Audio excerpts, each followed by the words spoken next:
Bonjour à tout le monde, c'est Betty Yengo. Toujours un plaisir de pouvoir vous retrouver, vous, nos téléspectateurs de Twins BN. C'est Nina Yengo, bienvenue sur notre plateau Twins BN. Comment tu vas, Betty? Je vais très bien. Et toi, comment tu vas? Super bien, il n'y a pas à se plaindre. Hein?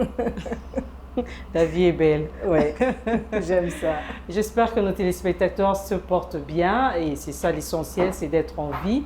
Et voilà.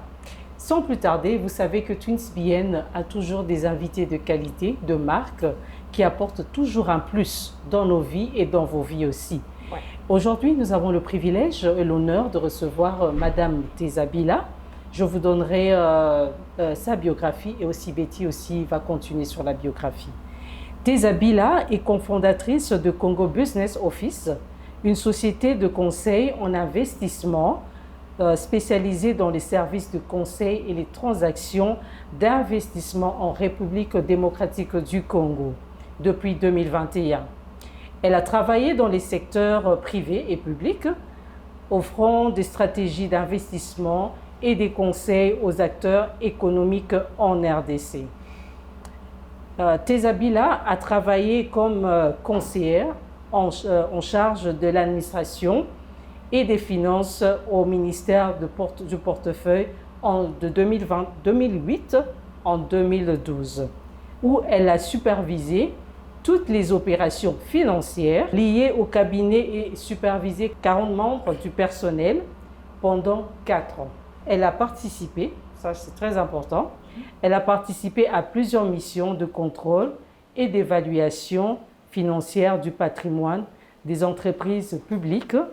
Elle a travaillé comme conseillère économique, financière au sein de l'Assemblée nationale de la RDC pendant 2 ans, de 2018 en 2020. Elle est vraiment richement bénie. Hein? Oui. Teza est également membre et cofondatrice du Club du Congo, un fonds d'investissement congolais basé en Belgique depuis 2004. Elle est membre de plusieurs réseaux d'affaires, dont le Makutano, le Women in Business Network, du groupe Jeune Afrique. Elle est ici la représentante de Africa List du groupe CDC, Working Group Member en Angleterre. Elle est également membre du conseil de participation et de l'association des parents du lycée Prince de Liège à Kinshasa. Ah bon? Oui. Depuis 2020, elle s'est lancée dans l'entrepreneuriat agroalimentaire et dirige 2 boulangeries dans le Congo central, une à Luozi et l'autre à Kimpese. C'est au total près de 9 tonnes de farine qui sont transformées en pain et pâtisserie tous les mois. Avec mention de distinction, Teza a obtenu son diplôme de licence en sciences de gestion de la Louvain School of Management de l'Université catholique de Louvain en Belgique en 2007 et a également participé à un programme d'échange à l'Université de Texas, MC School of Business à Houston, aux États-Unis. Alors, nous souhaitons la bienvenue à Madame Teza sur notre plateau de Twins BN. Merci à vous, Bienvenue. Merci Betty, merci Nina et à toute l'équipe. Merci, c'est un plaisir de participer à cette émission. Merci beaucoup. J'aime le dire toujours, merci pour ton temps et d'avoir accepté l'invitation. Comme tu m'as fait marcher. Un peu, pas trop. Juste un peu. Non, merci beaucoup pour ton temps et nous allons passer des très bons moments. Notre slogan dit « Sois toi, sois réel ». Lorsqu'on est soi-même, on ne tâtonne pas, on ne réfléchit pas et on parle à cœur ouvert. Voilà, c'est très simple. On aimerait que tu nous parles brièvement de ta famille biologique. D'accord. Alors, en ce qui concerne ma famille, je suis la cadette d'une fratrie de 5 enfants. Évidemment, je vais commencer par les parents parce qu'ils sont là, encore avec nous. Ah, ça, c'est bien. Ils ont une très belle histoire. Ils ont eu 5 enfants. Alors, mon père, c'est le docteur Capita. Bila, Oui. le fameux cardiologue de la RDC, un des pionniers en tout cas en cardiologie et aussi dans tout ce qui a été projet SIDA, comme on l'appelait à l'époque, dans les années 90. Okay. Il a été le premier président de la première conférence du SIDA en Afrique, en RDC, à l'époque du Zaïre en réalité. Et il a eu ce parcours qui va peut-être expliquer pourquoi je fais ce que je fais aujourd'hui. D'accord. Ma mère, qui est avec mon père depuis 52 ans maintenant, Wow. a aussi un parcours extraordinaire parce qu'elle a participé, comme j'aime le dire, au miracle de la vie pendant toute sa carrière professionnelle. Elle l'était parce qu'elle a arrêté de travailler infirmière accoucheuse. Ah, d'accord. Donc pendant plus de 20 ans, elle a aidé des femmes à donner la vie. Oui. Donc Dieu l'a utilisée pour ça. Oui. Mon frère aîné est commandant de bord, il est pilote de ligne, le commandant Christian Bila. Okay. Ma maman s'appelle Maria Ferreira de Liar Capita. Donc mon frère aîné est pilote de ligne, il est commandant de bord dans une société ici en RDC. Le commandant Christian, ma sœur, mon unique sœur, est médecin gynécologue. C'est la seule qui a suivi un peu les pas de papa en médecine. Oui. Oui. Elle est médecin gynécologue à Kinshasa. Elle a fait ses études aussi en Belgique. Elle est revenue travailler Très en bien. RDC pour les femmes, pour les Congolaises. Oui, oui. En C'est RDC, un peu à la suite de maman. Oui. Mon deuxième frère, donc le Et troisième son de la nom, tu n'as pas Anna, le docteur Bila Anna. Oui. Désolée. Mon troisième frère est lui dans les affaires, un peu comme moi, Monsieur Yosé Bila. Oui. Il a lui fait ses études aux États-Unis, il est revenu travailler aussi ici. Il a été aussi un peu dans le système public, Oui. un peu comme moi. Et le quatrième réside en Afrique du Sud, Monsieur Mike Bila. Il a lui aussi dans les affaires. Oui. Et enfin, moi, La cadette. dont vous avez déjà décrit la petite biographie. Donc voilà, je suis née il y a un peu plus de 40 ans. Et, mariée, mère de 3 enfants. OK. Un grand garçon de 13 ans et des jumelles Ouais. Wow. qui ont 1 an. Donc je suis maman Mapassa Maman aussi. Mapassa. Notre maman. Oui, tout à fait. Et contente en tout cas d'avoir eu ces enfants. Oui. Voilà. Non, mais félicitations. Merci beaucoup. Oui. Félicitations. Ben, on va te Merci. découvrir au fur et à mesure qu'on est en train d'évoluer. Et merci. En tout cas, on embrasse les parents. C'est une grande fierté d'avoir des parents qui ont eu un parcours aussi magnifique et d'avoir eu des enfants aussi magnifiques. Voilà. On aimerait quand même savoir, Teza, en tant qu'enfant, as-tu eu un rêve? On aime bien commencer sur ce point-là parce que rien n'est au hasard, quoi. Tout à fait. Voilà. Oui. Alors, parle-nous d'un rêve dont tu avais quand tu étais enfant, que tu as vu peut-être se réaliser ou pas. Effectivement, bon, étant petite, aujourd'hui quand je regarde en arrière et que je vois ce que je suis devenue aujourd'hui, c'est vrai que étant petite, j'ai toujours voulu être chef d'entreprise, tout simplement. Tu Tout savais simplement. ça dès Petite, oui. Pour moi, vrai. c'était chef d'entreprise. Oui. Ce qui m'a guidée dans mon choix de mes études secondaires. J'ai fait commercial parce que j'aime beaucoup les chiffres. Pour moi, c'était les finances, tout ce qui tourne autour de l'argent. Bon, on va dire ça simplement. De l'argent et des gens. Oui. Parce que quand on est chef d'entreprise, on dirige des personnes Oui. et à qui on doit donner ce qu'il faut pour qu'ils travaillent et eux, en retour aussi, vous donnent. Et tous ensemble, vous gagnez de l'argent, Oui. dans tous les cas. Bon, donc, en tout cas, petite, c'était ça que je voulais faire. Wow. Et ça s'est Ouais. réalisé. impressionnant. Et ça hein. s'est réalisé. Donc j'ai fait commercial au Lupio, où j'ai passé quasi toutes mes études primaires et secondaires, donc en commercial. Et puis on a eu cette grâce d'avoir des parents qui ont eu les moyens de nous envoyer à l'extérieur du pays pour étudier. Et donc j'ai continué en sciences de gestion, option finance, pour pouvoir réaliser ce rêve de petit. Quoi. Comme tout le monde, pas en excès, mais au moins tout ce qu'il faut pour avoir une bonne vie et surtout impacter la vie des gens. Oui. Parce que c'est ça le plus important en fait. Dans la vie, c'est pas tout pour soi, c'est aussi Bah, c'est toi qui pour le les dis, hein, autres. parce que les autres, c'est pour eux-mêmes. C'est différent. C'est ce qui est malheureux Oui. et je pense que ces personnes sont au final malheureuses parce que je vous dirais que l'impact qu'on peut avoir dans la vie des gens est beaucoup plus gratifiant que d'avoir une poche remplie de millions de... Soi-même. Oui, pour tout seul. Ça, c'est pas dans ma conception. Très bien. C'est vraiment impressionnant. Ouais. Ça, c'est bien. Voilà. Dans ta biographie, tu as parlé sur... c'est à partir de 2020 où tu t'es lancé dans l'entrepreneuriat agroalimentaire. Oui. Waouh. C'est les quelque chose. Finances. Oui. La terre. La terre. Oui. Mais pas seulement. Oui. Parce que j'ai commencé en 2020. Oui. J'ai lancé en 2020 une boulangerie que j'ai commencé à construire 3 ans avant. Donc j'ai fait ça calmement. J'accompagnais souvent mon père, je l'accompagne encore jusqu'aujourd'hui. Dans 2 jours, on y va encore au Congo central, à Luozi. Luozi, c'est à 360 km de Kinshasa. Ouais, c'est loin. C'est en milieu rural, il faut traverser le fleuve. La route est très difficile à emprunter. Vous avez 99 km de route en terre. On est en saison de pluie, je ne sais pas ce qu'on va trouver là-bas, mais on va y aller parce que ce n'est pas la route qui va nous empêcher de retourner chez nous, comme on dit. Oui. Et donc, j'accompagnais souvent mon père à Luozi parce qu'il a construit un hôpital là-bas, dans son village. C'est vrai? Ah bon? Oui, parce qu'il a voulu sauver la vie de ses frères de là-bas, vu que l'État, parfois, ne suit pas trop ce qu'il faut faire. Il a construit un grand hôpital sur fonds propres et puis aussi sur une subvention. Et donc, il allait souvent suivre les travaux. Et je l'accompagnais.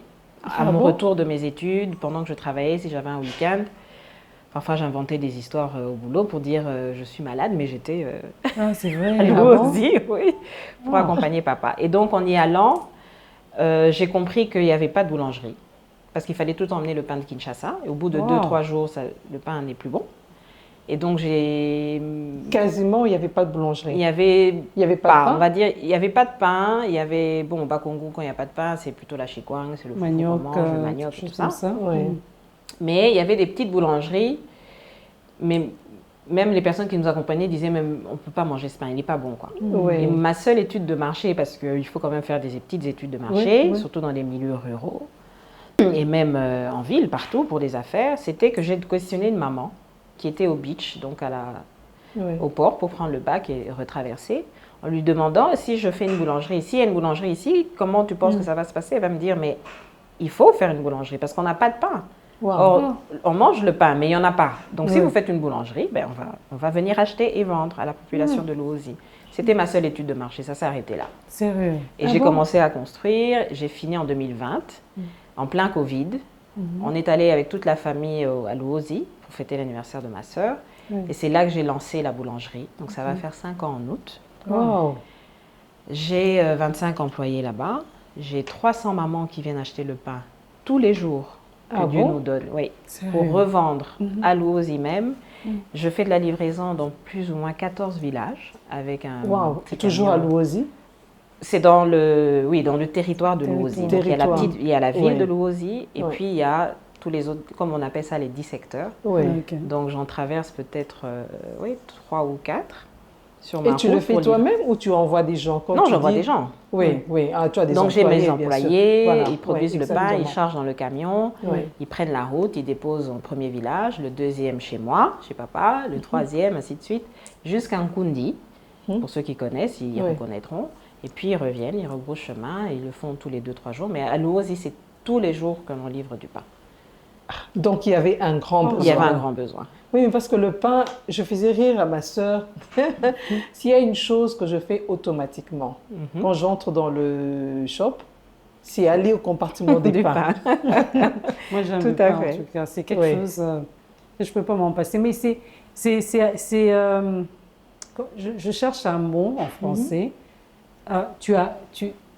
Dans ton niveau, je ne veux pas dire que tu es ministre, tu es président de la République, ou je ne sais pas, mais à ton humble niveau, tu as eu l'idée, tu as vu le besoin du peuple, et tu t'es dit, je veux faire quelque chose pour le peuple. Et c'est ça qui m'impressionne. Je veux le dire en parenthèse, entre une bracket, comme on dit, les gens qui voyagent, les autorités, vous voyez tout ce qui se passe à l'étranger. L'Afrique du Sud, c'est un très beau pays. La structure des routes, toutes ces choses, en fait. Mais ils sont toujours là, business class, dans les endroits, les hôtels, Absolument. et c'est vraiment un luxe, ok? Mais ils reviennent ici, ils viennent de ces pays, ils atterrissent ici. Ouais. À partir de l'aéroport, moi quand j'arrive, je suis un peu choquée, mais parce que j'aime mon pays, bon, Absolument. on s'en fait. Mais de l'aéroport jusque là où ils sont, c'est vraiment du n'importe quoi, ok? Mais toi, tu as eu dans... Ce que je dis, c'est avoir un cœur de Congolais. Tu as Absolument. étudié en Belgique, tu es revenu, tu as travaillé, et je veux dire, tu t'es sali les mains. Parce qu'aller à l'Oasis, C'est pas... moi je suis du Congo central, ben, on traverse, hein, c'est vraiment pour vous, l'Oasis, je crois qu'il y a la mer, il y a de l'eau, c'est quoi le fleuve, il faut le traverser, oui. Ah, tu vois un peu. Ouais. Et comment est les transports, par exemple? Ouais. Bah, déjà, je vais brièvement revenir sur ce que tu disais, Nina. Ouais. C'est que tu as dit il faut aimer son pays. Oui, oui. Ouais. Et c'est ça le mot-clé, en fait, dans tout Exactement. ce qu'on fait, dans tout ce qui doit nous guider dans ce Ouais. qu'on fait. Il faut aimer ce pays. Malheureusement, comme tu as dit, bon, certaines personnes n'ont pas ce niveau d'amour, parce que ceux qui voyagent Il y en a parfois vont plusieurs. ailleurs, Oui. ils n'ont peut-être rien chez eux, ils n'ont pas de maison, il n'y a pas de route pour arriver chez eux. On les croise tous les jours. Ouais. Mais c'est comme ça, ils ont fait le choix qu'ils ont fait, qu'on va respecter. Mais à toutes ces personnes qui aiment un tant soit peu ce pays, moi en tout cas, je les encourage à faire quelque chose. Vous venez d'Afrique du Sud, vous n'êtes pas Oui. obligé de venir Ouais. jusqu'ici Ouais. Ouais. et faire tout ce que vous faites pour partager, comme on dit, les success stories des gens du Voilà. Congo. Parce qu'il y a beaucoup de Congo bashing, comme on dit, tout est mal au Congo, tout est mauvais au Congo, tout est pas bon. Je ne dis pas que les histoires qui passent dans votre émission sont les meilleures, mais au moins ça donne un peu d'espoir sur ce qui Juste est un possible de Ouais. faire Ouais. en RDC. Donc ça, c'est le plus important, c'est aimer son pays. Ouais. La route, le transport, c'est pas évident. Ok. C'est difficile. Ouais. Vous verrez peut-être sur les images, la route est en terre. Ouais. Avant même d'arriver à la route en terre, vous avez la nationale 1 de Kinshasa à Kimpese, qui est petite comme ça. Je connais là. Voilà, où il y a des accidents tous les jours et les gens meurent tous les jours. Moi, quand je Wow. prends cette route, je Wow. vois au minimum 5 accidents sur la route. Ah bon? C'est vrai. Oui, au moins 5. Parce que la route est petite. Elle est c'est- petite, elle est dangereuse, il y a des totalement remorques, sauterelle. il y a des petites voitures qui roulent n'importe comment. Ouais. Donc, vraiment, chaque fois que je traverse cette route, je me dis, je redis la parole du Seigneur qui dit 10 000 tombes à ta 1000 tombes à ta droite, 10 000 à ta gauche, tu ne seras pas atteinte. Donc Ouais. je vais la traverser et je vais rentrer chez moi. Et jusque-là, je rends grâce à Dieu pour ça, parce qu'elle est vraiment dangereuse. Autant mon père a fait cette route tout le temps, Oui. il est là, autant je me dis que je vais la faire tout le temps, parce que je ne vais pas arrêter tout de suite, Ouais. Oui, oui, il ne faut pas que arrêter. ça va aller. Donc ça, c'était pour le OSI, l'inspiration, on va dire, est venue vraiment de mon père. Et de mon côté business, ça fait qu'évidemment, je veuille développer la chose. Oui. Je me suis un peu rabattue sur Kimpese, mais en association avec mes frères, ma sœur et puis une amie du Congo central, et encore un autre partenaire qui nous a rejoints. On a racheté une boulangerie, un Libanais, à Là-bas, à Kimpese. Kimpese, hein? Ok. Donc aujourd'hui, c'est la plus grande activité qu'on a. On a plus de... Wow. On a, puisqu'on a une association, plus de 65 personnes. Ah bon? Ah bon? On a plus de 1500 clients en pâtisserie, parce que j'en fais des pâtisseries, gâteaux et biscuits et du pain. Oui. Ok. Et ça, c'est depuis décembre 21, donc ça va faire 4 ans en décembre À ici. peine. Ouais. Ce qui est vraiment, avant que tu ne continues, ce qui est impressionnant, c'est en peu de temps, Ouais. beaucoup de différences Ouais. et beaucoup de gens que tu as employés. Impacté. Impacté. C'est pas Ouais. les employés seulement. Les Ouais. employés, ils travaillent. Oui. Les mamans, Mais tu as- comme on mais dit, il les y a un mamans, travail pour ça. MAPA. Mm. Quand vous les voyez le 25, on les paye tous les 25 Oui. et tous les premiers. Et même en dehors de ces dates-là, quand je suis avec elles Oui. et qu'elles me disent que leurs enfants vont à l'école, parce que les mamans MAPA, pour ceux qui connaissent ce système, elles vendent le pain au même prix qu'elles l'ont acheté, mais c'est à la fin du mois que je leur donne un pourcentage Ah, de leur d'accord. vente, quand Ah, même d'accord. 25% Oui. sur leur vente. Donc c'est un peu leur salaire pour Oui. avoir vendu mon pain Ah, oui. dans toute Oui. la ville de Kimpese, etc. Donc, leur salaire, là, qu'elles ont tous les 25 du mois, et je ne change pas de date, je n'ai même pas le droit de changer cette date, Wow. donc c'est très rigoureux. Oui. Elles me disent qu'elles nourrissent leur famille, qu'elles envoient les enfants à l'école, Wow. qu'elles sont plus ou moins, on va dire, indépendantes des revenus de leur mari, quand leurs maris ont des revenus. Quand ils n'ont pas de revenus, c'est elle qui tient le ménage. Et donc, elles avancent comme ça. Et quand elles vous racontent Oui. en une phrase, hein, en lingala, en kikongo, que regarde ce que j'ai fait avec l'argent qui m'est dû, mais pour lequel je travaille et pour lequel tu travailles aussi. Parce que si tu arrêtes de faire le pain, moi aussi, mon boulot s'arrête. Ça vous permet de continuer, tout simplement. Parce que c'est un impact tellement important dans la vie de personnes que vous n'allez peut-être pas, que je ne pensais même pas côtoyer un jour. Parce qu'on va se dire, bon, elle est de Kinshasa, elle vient de Belgique, elle est belle, elle est ou pas, enfin peu importe. Elle, voilà, elle a étudié, elle peut rester dans la politique, elle peut faire... Tout le monde me dit aujourd'hui de faire de la politique, mais je refuse. Elle peut rester là, mettre ses bijoux, me maquiller comme je suis maquillée, mettre mes talons, mais ça ne me dit rien en fait. Parce qu'en faisant ça ici, oui, j'ai mon cabinet conseil en investissement. On a eu de très beaux projets, et j'espère qu'on en aura aussi, qui ont aussi, on va dire, développé l'intérieur du pays, etc., en agriculture, dans les financements de petites PME. Mais l'impact direct que vous avez avec les personnes, la relation humaine que vous avez, c'est pas évident, hein, parce que le milieu rural, c'est aussi quelque chose. Hein. Les façons de réfléchir ne sont pas les mêmes, même avec les mamans, papa ou bien les employés, c'est pas évident, mais en fait, vous comprenez les besoins qu'ils ont, qui sont les mêmes que les vôtres. Ils ont besoin de faire vivre leur famille, de bien vivre elles-mêmes et de profiter de la vie au maximum, en fait. De ce que... Et moi, ça m'empêche d'arrêter, parce qu'il y a des moments où je peux vous dire que j'ai envie d'arrêter. Quand l'État vient vous embêter tout le temps, voilà, c'est vraiment, c'est ça qui me booste et qui me fait tenir pour refaire la route, que ce soit jusqu'à Kimpese ou à Luozi, parce que l'impact est énorme. Les enfants qui sont impactés, les études qui sont réalisées grâce à ça. Je n'aurais pas eu un autre impact ailleurs dans le monde que chez moi. Non, mais ça, c'est impressionnant et c'est touchant. C'est vraiment touchant parce que par moments, on pense réaliser des grandes choses directement. Or, il faut commencer vraiment petit et évoluer. Parce que je crois, sincèrement, en t'écoutant, tu iras loin. Hein. Merci, amen.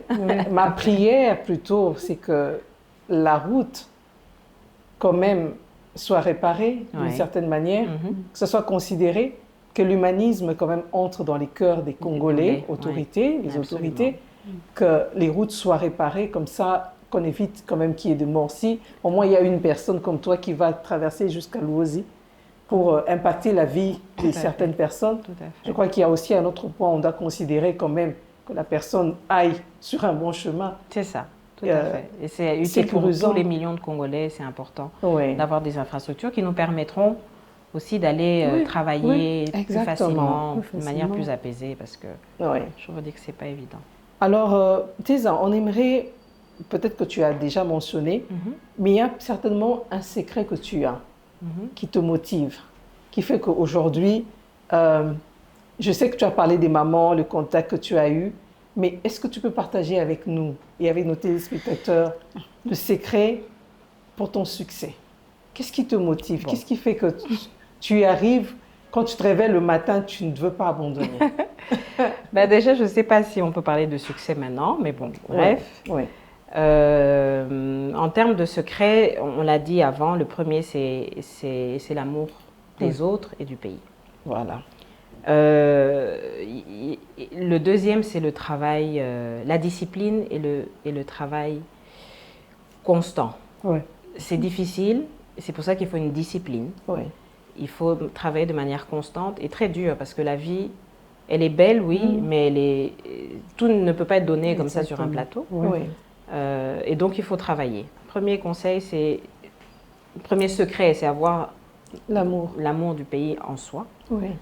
Et le travail acharné. Les Congolais sont des bons travailleurs, ils travaillent dur. Mais c'est juste que parfois il faut un peu les motiver en fait. Il faut les booster. Motiver, je ne dis pas comme on le comprend maintenant, mais psychologiquement. Et ça, c'est important. Malheureusement, on n'a pas trop cette motivation, mais il faut tenir. Il faut s'accrocher. Mais qu'est-ce que vous amenez sur leur table? Exactement. Il faudrait améliorer les conditions de travail pour que les Congolais puissent... Et comme on dit, ils sont courageux. Je dis par exemple, les Kinois sont courageux. Ils vont faire des choses, tu te dis, ok.